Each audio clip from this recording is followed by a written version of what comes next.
So Volvo globally does very, very well, but in South Africa, us idiots have some reasoning as to why we don't love them, and one of them is customer service, and the other is this perception of poor residual value.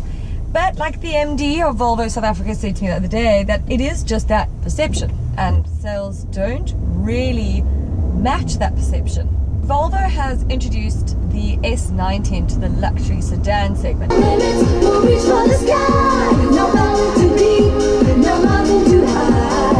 No limits will give up the fight. We do what we want and we'll do what we like. It's a really tough segment, considering that the SUV market is taking over, or has taken over ages ago. So the likes of the BMW 5 Series, the Mercedes-Benz E-Class, Audi A6, Jag XF, they don't sell massive amounts of units. So something like the Volvo S90, which sort of struggles as Volvo, might struggle a lot. But Volvo have brought it anyways as an alternative. And it is a flipping wonderful alternative, I have to tell you. But I am a massive Volvo fan, and have been since the V40. And if you've seen any of my reviews or other reviews about Volvos, you'll know that I'm a big fan, unashamedly. A massive fan. On my way, please. Honk, honk, honk, honk.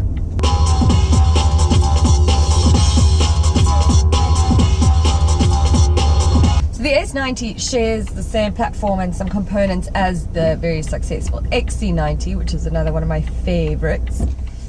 And what I am in is the S90 T6 all-wheel drive Inscription Geartronic. Boom! Nailed that. The S90 T6 all-wheel drive, get into gear, Inscription Geartronic is powered by a 2-litre inline 4-cylinder twin-turbo petrol engine, and you'll get 235 kilowatts of power, 400 newton meters of torque, and you'll get from 0 to 100 in just 5.9 seconds. Boom. And we do what we like. Now, as standard, this car will cost you 871,900 Rand.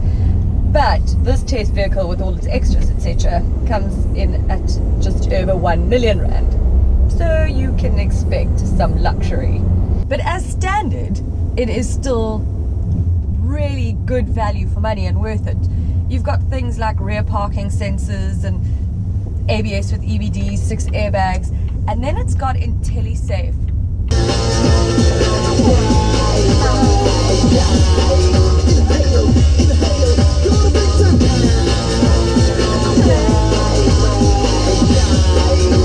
Incorporating CitySafe, which has things like cyclist, pedestrian and big animal detection, which is a big thing we need here in South Africa, because obviously we smash a lot of pedestrians and animals. It's got things like lane keeping assist, lane warning, front collision warning, and one of my favorite, road sign information, which shows you what the speed is when you're driving in an area. So if you're doing 60 or 70 and you think that it's a 60 zone, actually you look down here and it says, nope, it's 50. Rad. Very impressive, which is standard on all S90 derivatives, is that it has pilot assist for semi-autonomous driving of up to 130 k's an hour. Now, don't get too excited and think you can just flip and drive with your hands on the wheel, blah, blah, blah, whatever. It has to have lane markings on either side, and you as the driver are still in control of the vehicle. It really helps you with a bit of steering, braking, acceleration, etc. But you still can't just sit here like having a nap or whatever. Don't be a doers about it.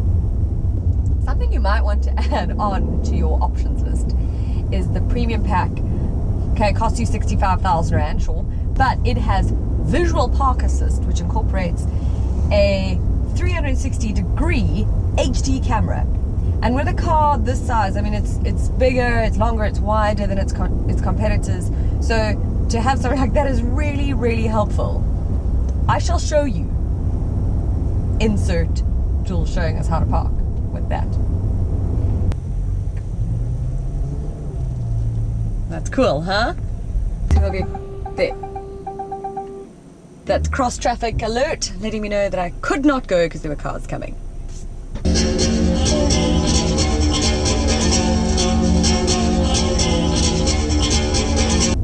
You also then get park assist with park out assist, which means you can just sit in the car and it will take you out of the parking. I mean, we've seen all of that before, but it's just nice that it's, you know, available. The other optional extras that this car has is things like the sunroof, which is 12,500 Rand, and the head-up display, which is 14,500 Rand. I do love me a head-up display though. If you don't know what that is, it means that in front of me here, sort of in the window, I can see my speed and the... Well, yeah, I can see my speed. Now I can also see the traffic signs. Not if you have your Polaroid sunglasses on though. I didn't know this had head-up display until I took my sunglasses off.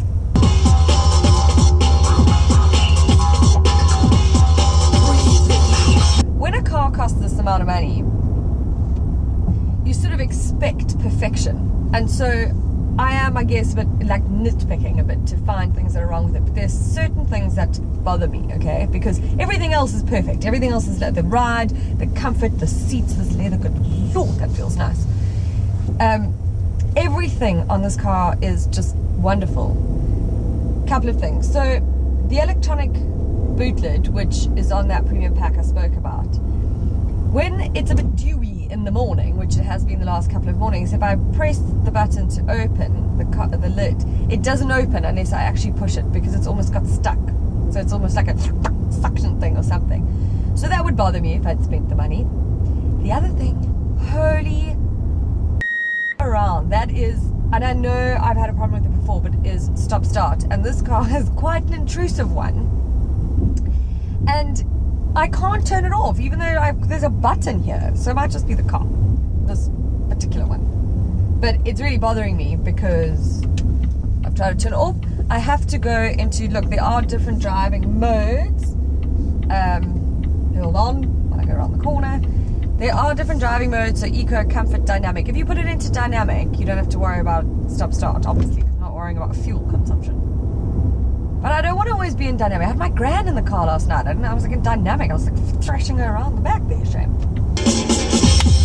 Ooh. That is another problem for me. The handbrake sort of holds the minute you let go of it, so it jumps forward. Even if you reverse, stops, it jumps. So it's a bit tricky to edge into something, and it's a big car, so you're like, there's a little bit of power in there, you know? Problem. So the interior is flipping luxurious and beautiful. It's minimal, there's like hardly any buttons. It's taking me some time to get used to working this guy, but you know, this sort of thing does take me a while anyway.